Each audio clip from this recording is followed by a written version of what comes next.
I shall start by saying Merry Christmas to all of you who celebrate. Yeah, I hope you're having a lovely time with your friends and family and that you are getting by in this very peculiar year that we've been having all year long. Haha, humor. Anyway, now this archetype analysis is not part of the Rank 10 Marathon because this is a brand new archetype, not featured on any of our channels before. Uh, so what do we have here exactly? Well, if you have watched his newest Ice Barrier Archetype Archive Part 2 video, then the concept and the premise of this video should be pretty familiar. So why is that? Well, because the archetypes we're taking a look at today, those being Witchcrafter, not Endymion, Magistus, and Invoked, are all archetypes which are all technically now lore-wise tied to the archetype I've already reviewed, those being the Spellbook, Prophecy, Endymion, and Mythical Beast archetypes.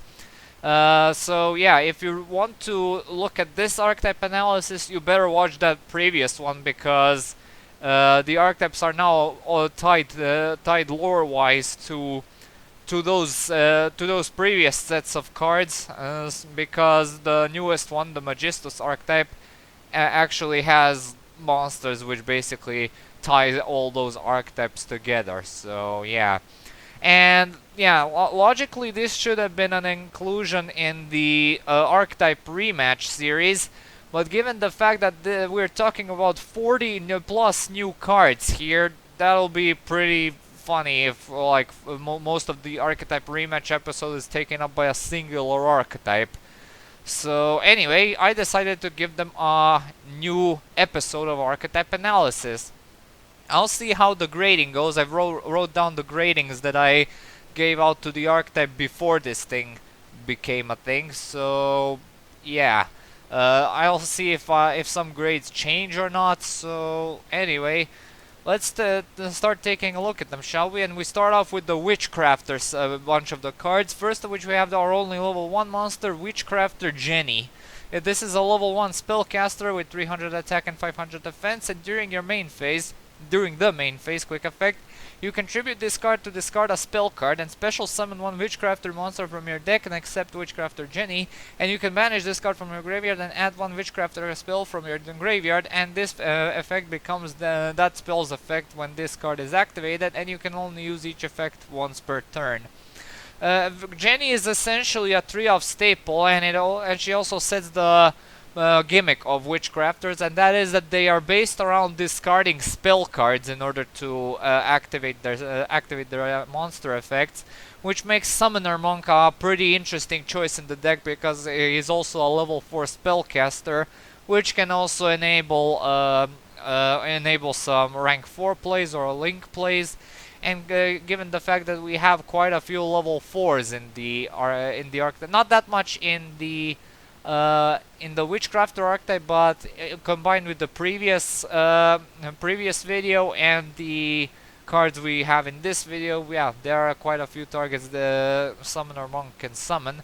And not to mention, GENNI herself is a level 1 monster, summonable by 1/1, searchable by Werewolf, though she can copy spell effects, which is actually very good, and not many cards actually have this sort of effect, so yeah, GENNI is a definite 3-off.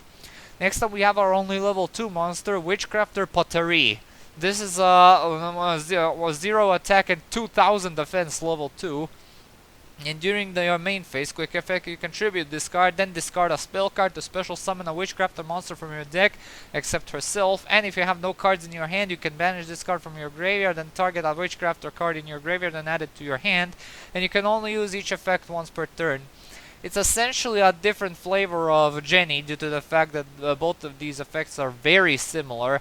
The only difference being that Witchcrafter POTTERIE is actually a level 2, which is a bit more obnoxious since being level 1 was the best thing about GENNI, but that, she more than makes up for it with her 2000 defense, and not to mention she can recover any Witchcrafter card at the cost of not applying the effects of said card to herself, so yeah. Run by preference, it doesn't hurt to run it at least 1 or 2 of these.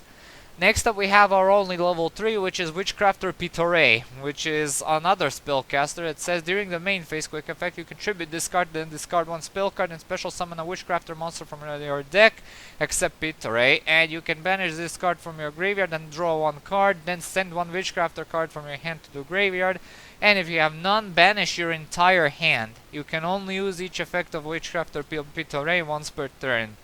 And yeah, the summon from the deck effect is actually present on every Witchcrafter monster, on every low level Witchcrafter monster, which is something I kind of forgot when heading into this video, and yeah, we only have one more to worry about, so yeah, I'll stop elaborating it from now on, even though I have one monster of said caliber remaining. As for the second effect, it's a neat little even zero kind of effect, even though it has a kind of a risk to basically be an even worse Allure of Darkness if you don't have anything relevant to ditch. So yeah, POTTERIE is usually ran at 1 or 2 copies as well. Next up we have our final level 4 in the Witchcrafter lineup, that being Witchcrafter SCHMIETTA. SCHMIETTA, yeah, that's a bit of a weird name at first to read, but anyway, it has the summon from the deck effect, and it has the our banish effect is that you can banish her from the graveyard to send a Witchcrafter card from your deck to the graveyard except herself, and you can only use this once per turn. It's essentially a double Foolish Burial and a Foolish Burial Goods all in one for the archetype, along with the standard deck summon effect, which combos pretty well with Summoner Monks, which definitely makes SCHMIETTA a 3-off staple in the archetype, so yeah, it's a great card.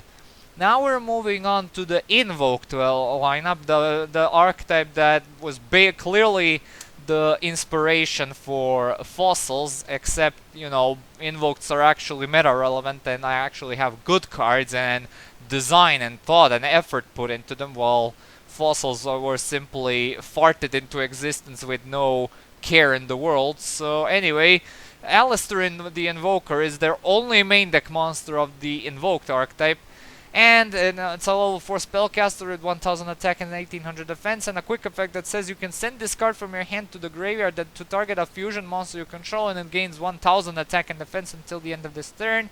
And if this card is normal summoned or flipped face up, you can add an invocation from your deck to your hand. Okay, so first of all, the first effect is basically gives a clear indication that invokes are based on fusion summoning, which of course, because they were the inspiration for fossils. And it's actually a pretty significant battle boost, especially if you have more of them in your hand, yeah, since the effect is not once per turn. And the summon effect, which kind of eats up your normal summon, but it's still pretty good, basically adds the archetypal fusion spell to your hand. So in a dedicated invoke deck, ALEISTER the Invoker is an undoubted 3-off staple. So yeah, great card. And now we move on to the entire Magistus archetype, well, the main deck portion of the entire Magistus archetype. Yeah, all of them are level 4. First of which we have Magistus GRIMOIRE Crowley, and yeah, this is basically somewhat younger version of ALEISTER the Invoker, because yeah, he was based around the guy named Aleister Crowley, the one who was studying the Book of the Law. So anyway, you can send one spellcaster monster from your hand or face-up field to the graveyard to special summon this card from your hand. You can declare one attribute. This card becomes that attribute until the end of this turn, and you can banish this card from your graveyard to target a Magistus monster you control and equip one Magistus monster from your graveyard to it, except a level 4 monster, and you can only use each effect of Magistus GRIMOIRE Crowley once per turn. Okay, now the Magistus archetype is kind of like a spellcaster Vylon archetype, as in the archetype is focused on equipping themselves on one another and granting different kind of buffs to each other. However, the thing is with the Magistus archetype, only their extra deck monsters grant these sort of buffs, and they're focused on equipping like extra deck monsters to the main deck monsters, so the main deck monsters can hit harder.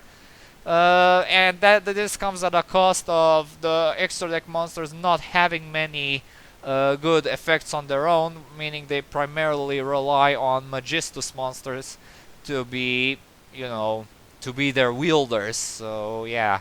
As for Crowley, it's okay card. It can basically change its attribute if you really need it for like your extra deck plays or something.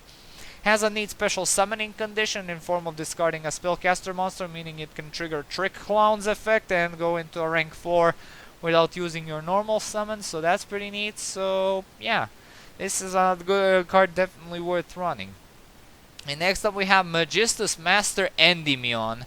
You can target one Magistus monster you control, equip one Magistus monster from your extra deck to it, and you can target a spell card you control, destroy it, and if you do, draw one card. Then place one card from your hand to the bottom of the deck, and you can only use each effect once per turn. This is literally a 3-off in any Magistus build, simply because it can basically equip any Magistus extra deck monster onto itself, meaning it's the most consistent way to access the extra deck monsters without summoning them, and not to mention it also offers a really neat even 0 draw effect. So yeah, great card, and you should always run 3 of them. Next up we have Magistus Flame Zoroa. You can target one Magistus monster you control and equip one Magistus monster from your extra deck to it. If this card becomes equipped to with a Magistus card, you can special summon a level 4 spellcaster monster from your hand or a graveyard in defense position, except himself, but negate its effects, and you can only use each effect of once per turn. Yeah, this thing is a tuner monster, as you probably saw in the video, and this is acceptable since the archetype does have one singular synchro monster it can go into, and yep, you guessed right, it's a Magistus monster.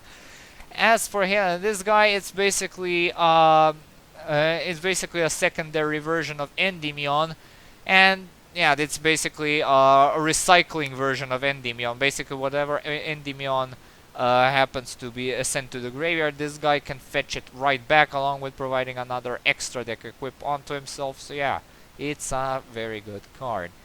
Next up we have Magistus VERRE Cendrillon. If this card is normal or special summoned, you can activate one of these effects. Add one Magistus spell or trap from your deck to your hand, and you can return one of your banished level 4 or lower spellcaster monsters to the graveyard. And the other effect is that you can banish this card from your graveyard to target a Magistus monster you control and equip one Magistus monster from your graveyard to it, except the level 4 monster. You can only use each effect of Magistus VERRE Cendrillon once per turn. It's a perfectly fine card. It searches the Magistus back row, which is highly appreciated. It also returns stuff to the graveyard, meaning it can use the you can basically use the effects of the banish effects once more. It can even return other copies of itself to the graveyard to activate the secondary effect. So yeah, not a hard staple like Endymion and Zoroa were, but still pretty high up there. Next up we move on to their first level 5 monster, and we're returning to the Witchcrafter portion of the archetype to finish off the main deck. First of which we have Witchcrafter EDEL, something like that. You pronounce it however you want. Quick effect. You can discard one spell card, special summon one Witchcrafter monster from your hand except Witchcrafter EDEL, and you can tribute this card and target a spellcaster monster in your graveyard except Witchcrafter EDEL, special summon it. You can only use each effect of Witchcrafter EDEL once per turn. This one is essentially every single monster in the archetype of Witchcrafters, but it only special summons from the hand and in the graveyard, which is alright. You can basically tribute her to basically get access to one of their boss monsters, which you've dumped to the graveyard by utilizing SCHMIETTA. So yeah, EDEL is a perfectly fine card. So yeah. Next up we have Witchcrafter HAINE, which is a level 7 monster, our only level 7 in the archetype. And her effect says that your opponent cannot target other spellcaster monsters you control with card effects. And quick effect, you can discard one spell card and target one face-up card your opponent controls and destroy it. You can only use this effect of Witchcrafter HAINE once per turn. HAINE is an absolute beast of a card. Not only if you control 2 of them, can she shut down targeting by card effects on other on all spellcasters, including non-Witchcrafter cards, but she can also discard a spell card to target a face-up card on the opponent field and destroy it, which is really impressive. And to top it all off, she's a level 7 monster, which enables rank 7 plays, which is simply superb. So yeah, HAINE is a definite 3-off staple in the archetype, and she also is a target for Allure of Darkness, so there's even more compatibility there. Next up we have Witchcrafter Golem Aruru. This is our first level 8, and when your opponent activates a card or effect that targets a spellcaster monster you control or targets it for an attack, quick effect, you can target a card your opponent controls or a Witchcrafter spell in your graveyard, special summon this card from your hand, and if you do, return the targeted card to the hand. You can only use this effect of Witchcrafter Golem Aruru once per turn, and once per turn during your opponent's standby phase, return this card to the hand. This essentially actually sees plays in other non-Witchcrafter spellcaster based deck because the bounce effect is surprisingly good, and not to mention if you happen to summon her and you did not use her as material for some sort of summon, she returns to your hand during your opponent's standby phase to do it again if needed be. So it's also a level 8 monster, it's a target for trade-in, so yeah, she's a 3-off staple in all times. And their final main deck monster is Witchcrafter Madame VERRE, which is the monster that the Magistus VERRE CENDRILLON was based on. Anyway, she's a level 8 with 1000 attack and 2800 defense, and during damage calculation, if your spellcaster monster battles an opponent's monster, quick effect, you can reveal any number of spells with different names in your hand, and if you do, your battling monster gains 1000 attack and defense for each card revealed until the end of this turn. Quick effect, you can discard one spell card, negate the effects of all face-up monsters your opponent currently controls until the end of this turn. You can only use each effect of Witchcrafter Madame VERRE once per turn. The first effect is kind of contradictory to the archetype. The archetype's focused on heavily discarding spell cards, yet the first effect is a kind of an effect that relies on you having many spell cards in your hand. But hey, it's not terrible, it can provide a fairly relevant battle boost. And the second effect is also pretty damn decent, so yeah, Madame VERRE is the definitive boss monster of the Witchcrafter archetype, right next to Aruru. Alright, now we move on to the extra deck. First of which we start off with the Magistus linked monster. First of which we have Magistus Maiden Artemis. This is a spellcaster, link 1 points up and has 800 attack and requires a level 4 or lower spellcaster monster. And you can only special summon her once per turn, and if another Magistus monster is normal or special summon, while this monster is on the field, you can target one of those monsters, equip this card, equip this card you control to it. While this card is equipped to a monster, you can add one Magistus monster from your deck to your hand, and you can only use each effect of Magistus Maiden Artemis once per turn. A 3-off staple because, of course, the archetype is filled with level 4 or lower monsters. It can provide very easy equips. It also searches cards out for some more equips to be generated. So yeah, as far as Magistus goes, this is a very nice first turn play, and well, it's very easy to make due to it being a link 1. Run 3 at all times. Next up we have our final link monster, which is an invoked card, that being ALEISTER, the Invoker of Madness. This is a link 2 spellcaster, points bottom left and bottom right, has 1800 attack and requires 2 monsters with different types and attributes as material. And this card's name becomes ALEISTER and the Invoker while on the field or in the graveyard. If a monster is fusion summoned while you control this monster except during the damage step, you can discard one card, and if you do, add one Invocation or Book of the Law from your deck to your hand. And if this face-up card you control leaves the field because of an opponent's card effect, you can add one Omega Summon from your deck to your hand. ALEISTER, the Invoker of Madness, sees constant play in basically any spellcaster deck, not only because it's very easy to make link 2 spellcaster monster, which spellcasters highly appreciate, and it also enables invokes to be used as a tech archetype in basically any deck that can afford to make them. So yeah, ALEISTER, the Invoker of Madness, is essentially a very good card, and you should always consider having him around, since he also becomes the original ALEISTER, the Invoker while on the field, which is important because all of their fusion monsters actually require Aleister the Invoker as fusion material, so it fits really well. And next up we move on to their fusion monsters. First of which we have Invoked Magellanica. Magellanica, I'm not sure how you basically pronounce this. But anyway, it's the first fusion monster, and it's a vanilla monster. It requires Aleister the Invoker and Earth monster as material, which is perfectly fine. It has 3000 attack and 3300 defense, which is pretty good. And yeah, you can also use this as a pretty good material for some of their other fusion monsters, which require fusion monsters themselves as material. So yeah, it's a good card. Next up we have Invoked CALIGA, which is our first effect monster. It's a level 4 with 1000 attack and 1800 defense, basically the same stats as Aleister the Invoker. Requires Aleister the Invoker and a dark monster this time, and each player can only attempt to activate one monster effect per turn, and each player can only attack with one monster during each battle phase. The second effect is essentially a dark door on legs, which is pretty nice. But the first effect is definitely why this card sees constant play in anti-meta decks.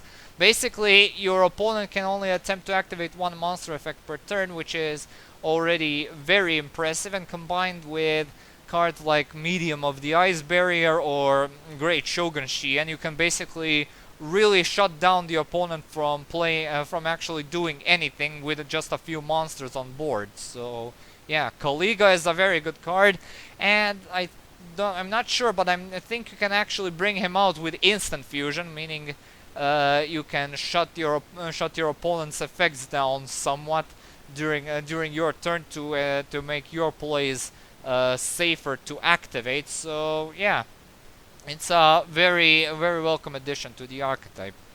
Next up we have our first level 5 Invoked RAIDJIN. This is a level 5 with 2200 attack and 2400 defense.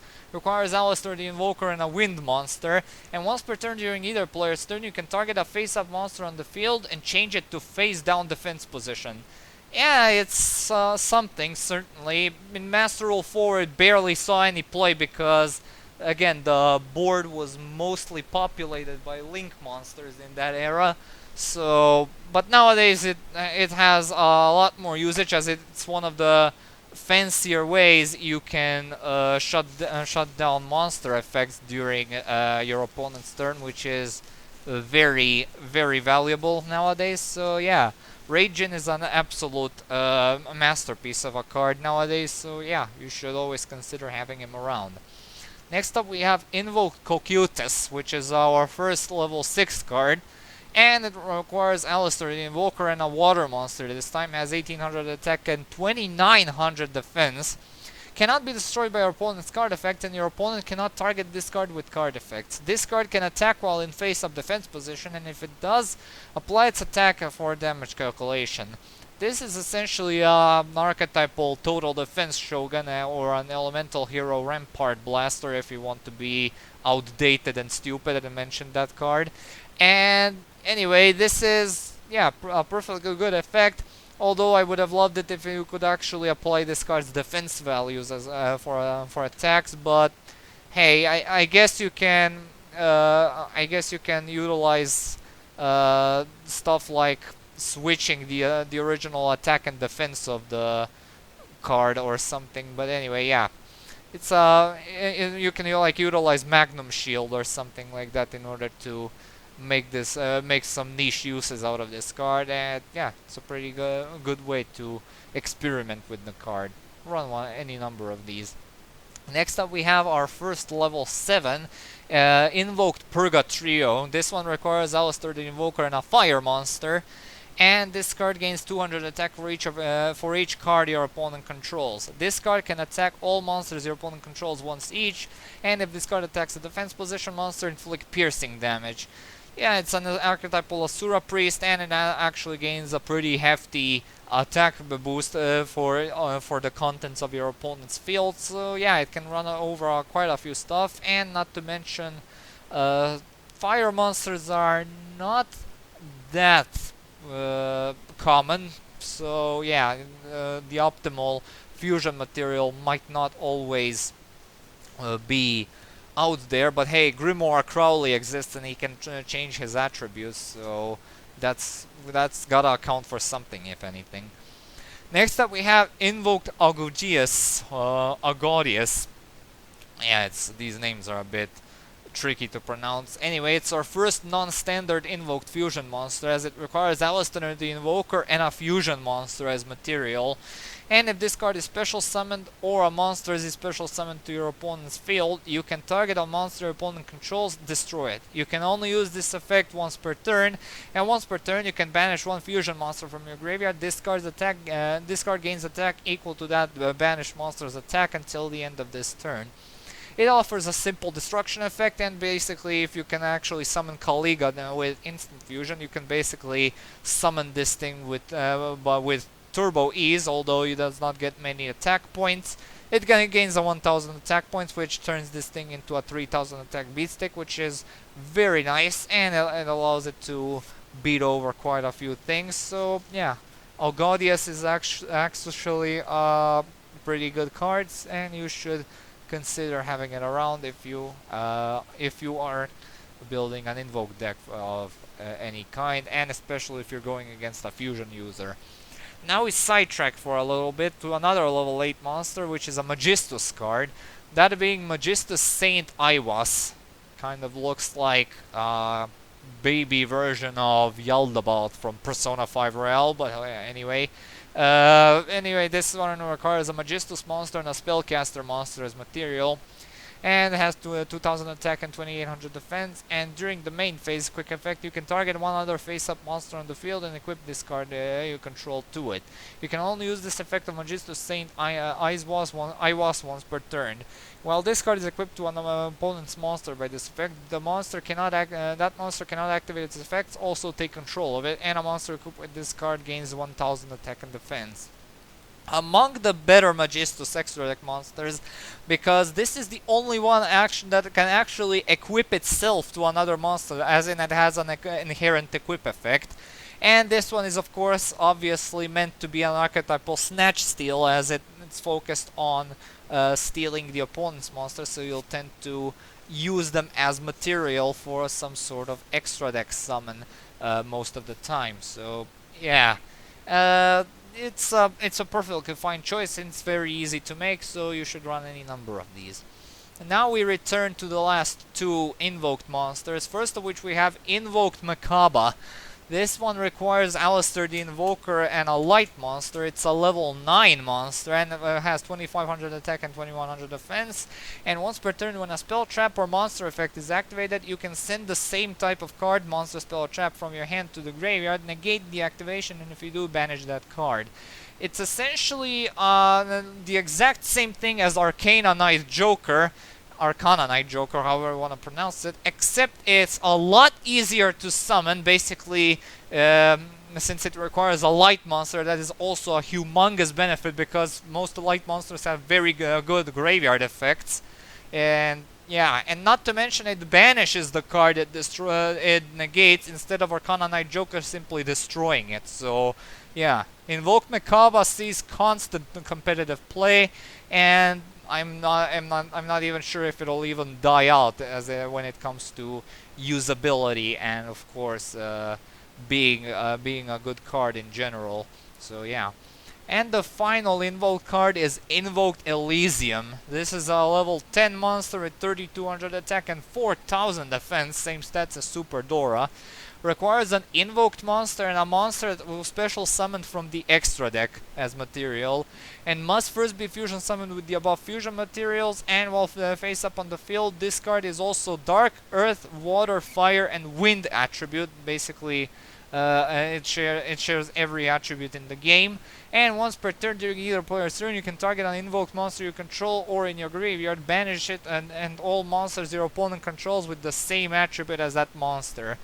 So yeah, this is a pretty bombastic boss monster, as you can basically target this thing with its second effect and basically banish everything the opponent controls, since this is basically treated as every attribute in the game. And not to mention, due to it being treated as every attribute in the game, you can basically activate the effect of the trap card Furin Kazan. I think that's the trap card that I'm thinking about. Basically, a trap card that allows you needs you to control like a fire, wind, water, and earth monster, and you get to pick one of its effects, and all of the effects are actually pretty good. One of them actually lets you draw 2 cards with no restrictions. So yeah, it's a very bombastic boss monster. It can actually be very easy to summon, and yeah, it actually has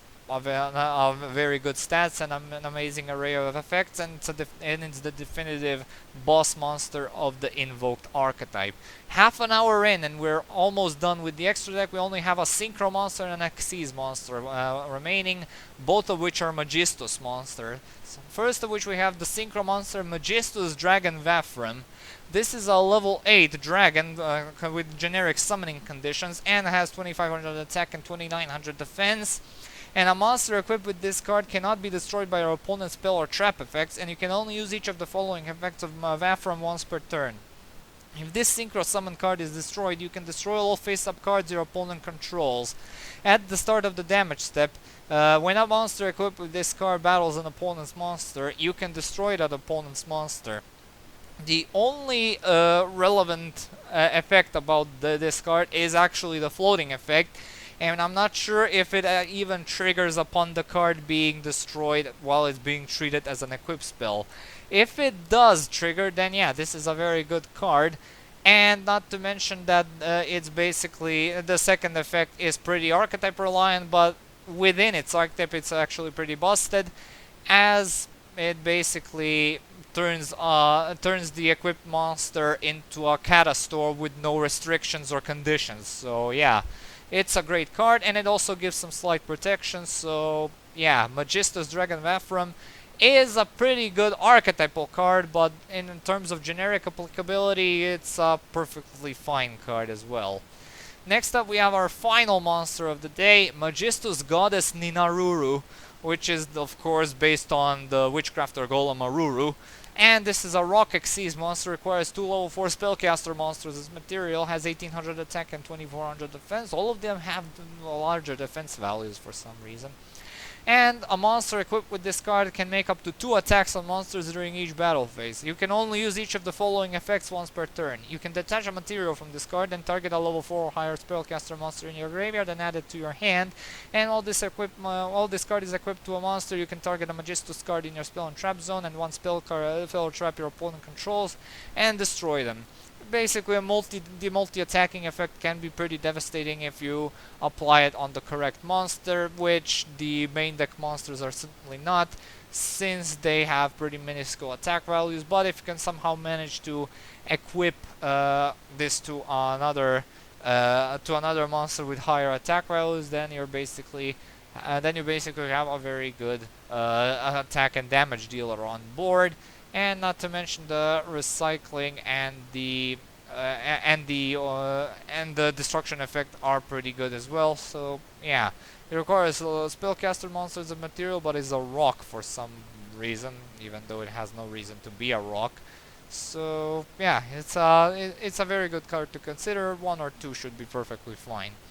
And finally, we move on to the back row. First of which, we start off with the 3 invoked spell cards. Then we move on to the Magistus, and then Witchcrafter support. Alright, so first of which we start off with the Invocation spell card, which is the archetypal fusion spell for invoked archetype. Fusion summon 1 fusion monster from your extra deck, using monsters from your hand as fusion material, and if summoning an invoked monster, invoked fusion monster this way, you can also banish monsters from your field and or either a player's graveyard as fusion material. And if this card is in your graveyard, you can target one of your banished ALEISTER the Invokers, shuffle this card into the deck, and if you do, add that card to your hand. You can only use this effect of invocation once per turn. Now, if you remember from my fossil review, when I talked about fossil fusion, that card was absolutely bloated with effects which say so much but do so little. While this thing doesn't say all that much. Yeah, it's about the same, even though it's slightly less worded than fossil fusion, but it does everything, literally everything for the archetype, everything that the archetype needs. It basically allows you to summon fusions which are much easier to summon than the goddamn fossil fusion monsters, and then the fusion monsters you called forth are actually good and not gutter trash like fossil monsters. And it has a neat little effect where it shuffles itself into the deck and gives you an ALEISTER the Invoker, which can basically search it again. Not many cards actually have this sort of synergy where you basically the archetype just tells you, here, use this, and you can start making the exact same plays from the before, and not to mention you can continue this cycle how many times you like, because the recoverability and the splashability and the playability of this is simply mind-boggling, and mind-bogglingly good, I should say. Mind-bogglingly great. The only problem I have with it is that it does not have any fusion polymerization-ish kind of thing in the name, meaning it's not searchable by stuff like Orpheus Scorpio or stuff like that. But that would be made it a bit too good, if we're being honest. So as it is right now, it's already good enough as it is. But if it also had invocation fusion or something like that, then it would be a bit too broken, because a lot more cards would have access to it. So yeah. Next up we have Magical Meltdown, which is the field spell for the invoked archetype. And when this card is activated, you can add an ALEISTER the Invoker from your deck to your hand, and the activation of your cards and effects that include the effect of fusion summon a fusion monster cannot be negated. Also, your opponent's cards and effects cannot activate when a monster is fusion summoned this way, and you can only activate one Magical Meltdown per turn. Once again, we have a very fantastic card for a very small archetype that does just about everything it needs to do. It searches out ALEISTER upon being activated. It can also it also shuts down basically any effect which might interrupt your fusion summons, and not to mention it also gives a lot of protection. So yeah, it can only activate one of them per turn, which is kind of expected. So yeah, run 3 at all times, and you never basically leave your house with it without this thing if you're an invoked player. Next up we have our final invoked card for a good while, and that is the Book of the Law, which was also mentioned. It's a quick play spell that allows you to tribute an invoked monster, to special summon an invoked monster from your extra deck with a different original attribute from that monster, and this special summon is treated as a fusion summon, and you can only activate one Book of the Law per turn. This is a very neat shortcut to your other invoked monsters. It basically equals an instant Elysium if you really feel like it, and I think you can bring out Elysium with this. Oh no, you can't actually, but it actually shortens the way towards Elysium. So yeah, you can basically use this if you have enough materials to summon one monster, but it's not the monster you might need at the moment. So you basically exchange it to be the other monsters you might need, and not to mention you also set up your place for Elysium. So yeah, Book of the Law is definitely a 3-off staple. Now we move on to the Magistus portion of the back row. First of which we have Magistus Invocation. This is a fusion spell card which you use to fusion summon a fusion monster from your extra deck using your monsters from your hand or field as fusion material, including a spellcaster monster. And if summoning a Magistus monster fusion monster this way, you can also use monsters in your spell and trap zones that are equipped to a Magistus monster as fusion material. And you can only activate one Magistus Invocation per turn. It's a perfectly serviceable archetypal fusion spell card, and its only pain is that it's again not searchable by other fusion cards such as Orpheus Scorpio. So yeah, it's a card that definitely does things right for the archetype, and it's also searchable with its own archetypal support. So yeah. Next up we have Tris Magistus. This is a continuous spell that says the first time each Magistus monster is equipped with an equipped spell card would be destroyed by battle each turn, it is not destroyed. You can only use one of the following effects of Tris Magistus once per turn, and only once that turn. During your main phase, you can special summon a level 4 spellcaster monster from your hand, and you can send this card from your spell and trap zone to the graveyard to special summon any number of Magistus monsters with different names from your hand. It's a decent swarm card, especially with the second effect, and it can basically provide very neat results in terms of you making plays using monsters from your hand as extra deck material, and not to mention it has a very neat protection effect. This one's good. Run any number of them. Next up we have Theologia Magistus, which is a quick play spell that says target one Magistus monster you control and equip one Magistus monster from your extra deck, field or graveyard except a level 4 monster, or if you have at least one each of Magistus Fusion, Synchro Xyz and Link monsters in your graveyard, you can equip one non-Magistus Fusion, Synchro Xyz or Link monster from your extra deck instead.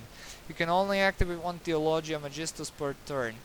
Not sure what the purpose of the second effect was supposed to be, like with the having at least one equipping one Fusion, Synchro Xyz or a Link monster from your extra deck instead to it, because I mean the only thing I can sort of get from it is if you equip Shooting Quasar Dragon onto something, and then the Quasar leaves the field, you float into a Shooting Star Dragon, and that's the only literally the only purpose of the second effect that I can think of. So yeah, run if you feel like it, because its only relevant usage is the first effect, which is kind of meh overall in my opinion.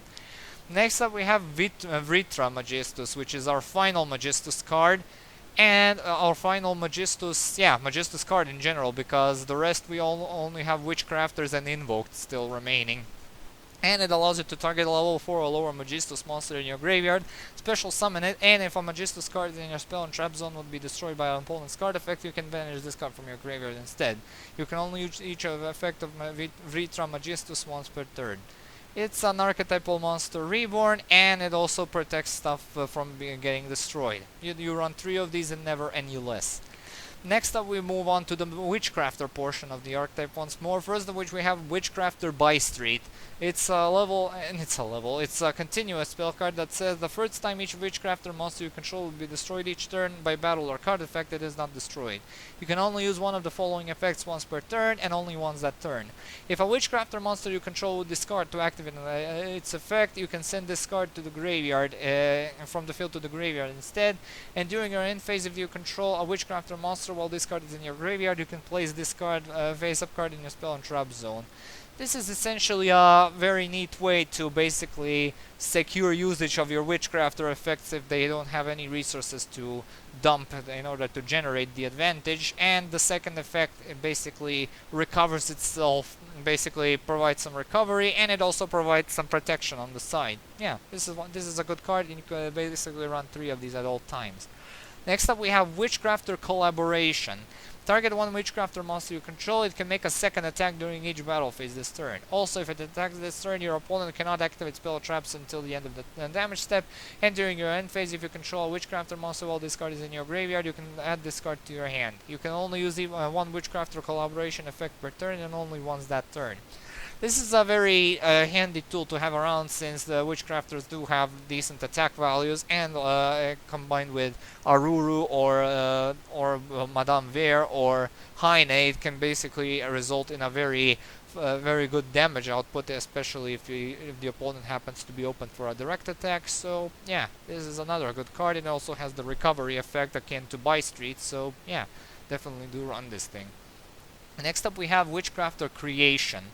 This one says add one Witchcrafter monster from your deck to your hand, and during your end phase, if you control Witchcrafter monster while this card is in your graveyard, you can add this card to your hand, and you can only use one effect per turn, and only once that turn. It has the recycling effect, and it's an archetypal equal, of course a hard once per turn, but still, you cannot afford not to run at least 3 of these. Next up we have Witchcrafter Scroll, which is another continuous spell card, and says that once per turn when your spellcaster monster destroys a monster by battle, you can draw one card. You can only use one of the following effects of Witchcrafter Scroll once per turn and only once that turn. If a Witchcrafter monster you control would discard to activate an effect, you can send this card from your field to the graveyard instead, and the second effect is also the exact same as BYSTREET, so yeah. Anyway, this is another card with running just like BYSTREET, since it can also provide some decent plussing, and of course, if the first effect also applies if non-Witchcrafter monster battles destroy something by battle, so yeah, there's some splashability in there as well, so this is a definite staple in the deck. Next up we have Witchcrafter Unveiling, which is a quick play spell that says special summon a Witchcrafter monster from your hand, and if you do, your opponent cannot activate cards or effects in response to the activation of your spellcaster monster effects for the rest of the turn. During your end phase, if you control a Witchcrafter monster while this card is in your graveyard, you can add this card to your hand, and you can only use one Witchcrafter Unveiling effect per turn, and only once that turn.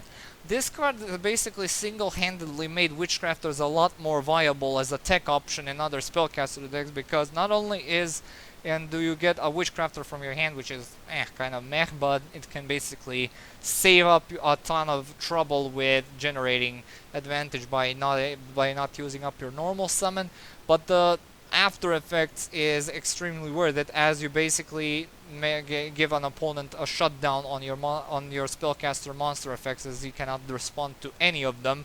It's not even limited to Witchcrafters at this point, so yeah, it's also a quick play spell, so it can be used to generate some spicy disruption as well. This is a definite staple in the archetype. Next up we have Witchcrafter Draping, another quick play spell that says target spells traps your opponent controls up to the number of Witchcrafter monsters you control. Return those targets to the hand, and during your end phase it has the graveyard recycling effects, and both of the effects are hard once per turn. It's an archetypal giant Trunade, with a selective giant Trunade that is, and you can basically generate a lot of advantage, although I would have preferred that you basically destroy the thing instead of simply returning it to the hand, because yeah, not that big of a staple, but it doesn't tend to hurt at one or two of them. Next up we have our final Witchcrafter card, and the final spell card in general, Witchcrafter Holiday. Target one Witchcrafter monster in your graveyard and special summon it. During your end phase it has the graveyard recycling effect, and yeah, it's basically an archetypal monster reborn. It's hard once per turn, but still worth running at 3 because more recovery means more advantage for you. Now we move on to the trap cards. We only have 3 of them. First of which we have Witchcrafter Masterpiece. If you control a Witchcrafter monster, target one spell in either graveyard, add one card with the same name from your deck to your hand, and during either player's turn except the turn this card was sent to the graveyard, you can banish this card from any number of spells from your graveyard to special summon a Witchcrafter monster, Magistus, from your deck to whose level equals the number of spells banished to activate this effect, and you can only use each effect of Witchcrafter Masterpiece once per turn. Masterpiece is certainly a very nice name, as you can basically target any spell card in either graveyard and basically search another copy of the card to the hand from your deck to your hand, which is a bit specific, but which does not incentivize you to run it at more than one. But still, you can also use it to basically gain access to other copies of your other Magistus cards, which is also nice. But the second effect is a bit too specific for my liking, so I do not tend to dwell on it for too long. Next up we have our final Magistus card, which is Witchcrafter Patronus, whatever. Patronus, yeah, let's call it Patronus. You can target one of your spellcaster monsters that is banished or in your graveyard and shuffle it into the deck, and if you do, add one Witchcrafter spell from your deck to your hand, and if this card is in your graveyard except the turn it was sent there, you can manage this card and target any number of banished Witchcrafter spells with different names, add them to your hand, and you can only use each effect of Witchcrafter Patronus once per turn.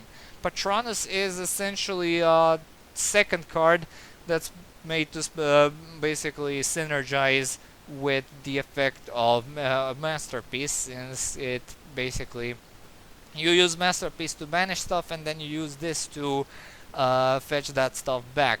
It basically, if you run one, you run the other, and basically you run them in ratio of being equal. If you run one if you run one Witchcrafter Masterpiece, you run one Patronus, and vice versa. So yeah, and you go, and if you run two of each, if you run two of one, and if you run two of the other. So yeah. And finally, we are at the final card of the archetype, and it's an invoked card, that being Omega Summon. And target any number of your banished invoked monsters with different names and special summon them in defense position. Not quite what the archetype needs in order to stay relevant. You will rarely be banishing your own invoked monsters, invoked fusion monsters, that is, in order to do something. I guess you can use it in order to summon. If you somehow like summoned multiple Elysiums, this can be quite a good card to consider, since it's an archetypal soul charge which summons from the banished zone. So I guess more accurate title would be an archetypal Fortune Lady Rewind. So yeah, it doesn't tend to hurt, but I would not recommend any more than one of these. Alright, now this is the part where I would be talking about the gradings. In the first video, I graded consistency at 3 out of 3, power at 2 out of 3, comeback ability 2 out of 3, protection 2 out of 3, and versatility at 3 out of 3. I'm not sure if I could change any of this, because it's pretty much the same. Even with the addition of all this, it's pretty much the same as it ever was. I guess comeback ability could be taken up a notch to a 3 out of 3 simply due to the existence of Invoked. So yeah, I guess, yeah, let's raise the comeback ability to 3 out of 3 due to the fact that Invokeds are now a part of the archetype, and due to how versatile they are. And power and protection are still pretty much the same as they ever were. So yeah. This was one long video, and my voice is really... I really tongue wrapped multiple times because I really need to drink something. My mouth is really dry. But we have an even bigger video coming right up, and it will be the final archetype analysis that I'll be recording in a good while, and it'll also be the final archetype analysis of the Rada Marathon, as I'll be taking a look at one last GX era archetype, and after that, no more archetype analysis until a very good while. And I only have, after that video, I only have 2 videos to record this year, not including the thank you video that I'll be uploading on the 31st of December. So yeah, I have 2 top 10 lists after that archetype analysis, so be sure to tune in for those as well. I've been seeing a very large surge of subscribers. I got 9 of them in these past 2 days. So thank you all once again, and let's see if we can actually hit 700 subscribers by the end of the year. It's kind of impossible, given the fact that it's Christmas today. But hey, anything can happen. So let's see if it actually happens, and yeah.